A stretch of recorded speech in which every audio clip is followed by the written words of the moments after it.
So once we have the correlation between exam 1 and the final exam, 0.631, then we might want to start using that relationship to make predictions. So as in the example we used in class, if I had lost the final exam for a student and I wanted to make my best guess as to what his or her final would be based on exam 1 performance, we can use a linear regression to say, well, what's my best prediction for final exam scores based on exam 1 performance?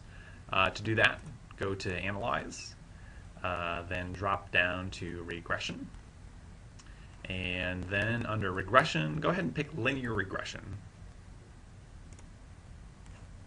Here you have a lot of options. For 201, the main thing we're concerned with is the dependent. This is the variable you are trying to predict, which in this case I'm trying to predict final exam scores. This would be y hat in the regression equation we used in class. And the independents, these are the variables you're using to try and predict the final exam. For 201, we're mainly concerned with simple linear regression, where we just have one predictor, so one x value. So you're going to pick exam 1 as your predictor, move it over into the independents, and for the purposes of this class, then that's plenty. So that's all that you'll need to do. So then just hit OK.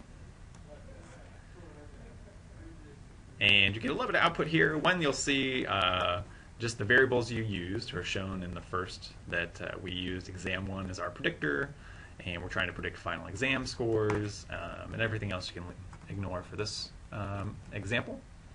Under the model summary, this is your regression model, looking at what's the overall correlation between your predictors and the dependent variable. We only had one predictor, and so the correlation here, 0.631, is the same as the Pearson correlation. R squared is just the squared correlation coefficient. It gives us how much of the variability in our in our dependent variable, final exam scores, is explained by the correlation. So 0.39 or 0.398. It's pretty good. We can explain about 39, almost 40% of the variability in final exam scores if we know what exam 1 is. So that's great. For our purposes, you can ignore the adjusted R square and the standard error of the estimate. We're not going to use that in 201. Likewise, you can ignore the ANOVA below, but essentially the ANOVA is testing whether or not this regression model predicts a significant amount of the variability.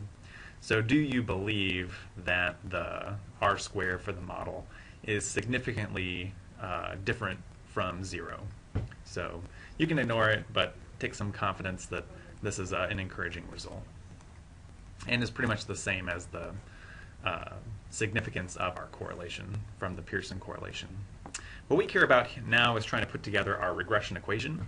And so for that, look down here at the coefficients. So if you remember that our equation is y hat equals b times x, our predictor, plus a. In this table, again for 201, you can ignore the standardized coefficients, and you can ignore the t and the significance of those coefficients. We care mostly about the unstandardized coefficients, and especially this column b. So for our regression equation, the constant is our variable a, and the exam 1 coefficient here is the slope of the regression b. So our regression equation would be y hat, our predicted final exam score, equals 1.059 times x plus 45.546. And so we can use that then as our regression equation to make a prediction about the final exam.